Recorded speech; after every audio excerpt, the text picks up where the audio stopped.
might be the end of the world right now, but I'm still going to be making videos. So if you're bored at home, fear not, because I am here.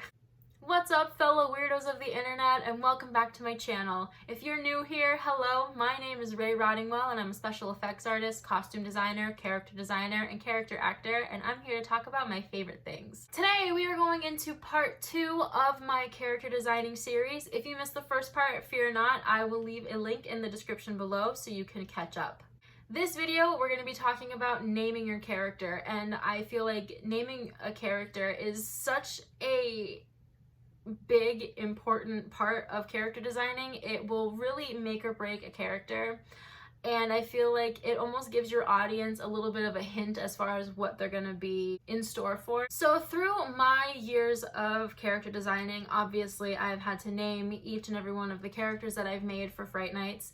So I have discovered 2 different ways that really have helped me get a really great character name. So the first way that we're going to talk about is research. I feel like that's one of the more obvious ones. Researching different words that describe your character and looking them up in different languages is a very easy way to come up with an interesting sounding name that not every single character will have, and it'll kind of give a little bit more of a backstory to your character without really having to put a whole lot of effort. For example, there's people riding bikes right now. It's so loud. I have a character that's a little on the hush hush right now because I'm in the very early process of designing it. And I have been burned in the past where I have confided in certain people about character ideas that I had, and then shortly after that, they also had a character that was quite similar to mine.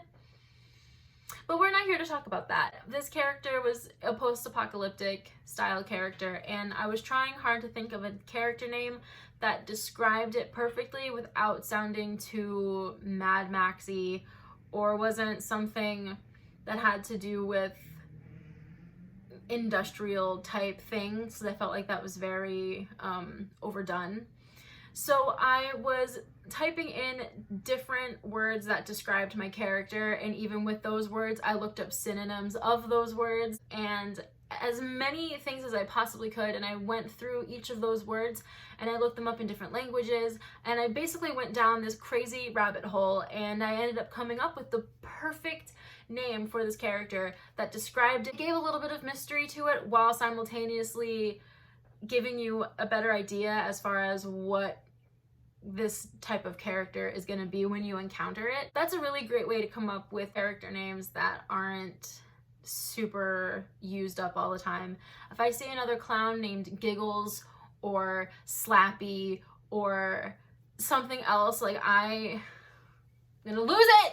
Also, looking up names from certain time periods if you've got a character that's from a certain time period. I made this witch character a long time ago, and it was for like a Louisiana voodoo styled haunt, and I looked up old Louisiana names, old witch names, old New Orleans names, as many different ways to word the description of the house and the description of the character.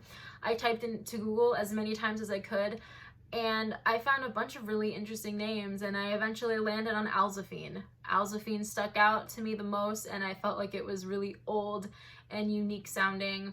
I never heard of another character named Alzaphine, so that was also super, super helpful. The only other way I have really been able to come up with any type of character name has been pure luck. I've always just been on the lookout for certain things, or sometimes just a name will spark something in me and I'll kind of snowball from there. When I came up with the name Kit, I was watching Pretty Woman and her best friend, Kit DeLuca. I thought Kit was such a cool name, and I was like, that could be, like, that sounds like an Asylum character to me for some reason. I don't know why. And I wrote it down on my phone for character name ideas, and that's where Kit Skits came from. So it just kind of happened.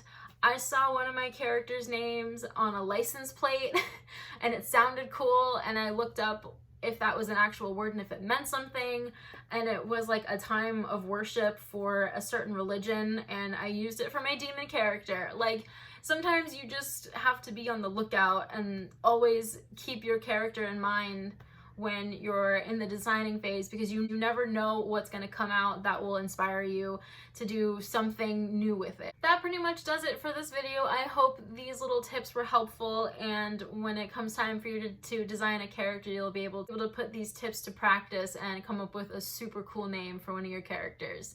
If you enjoy me, if you enjoy my channel, please like this video and subscribe, leave a comment. You can push the notification bell so you never miss a single video.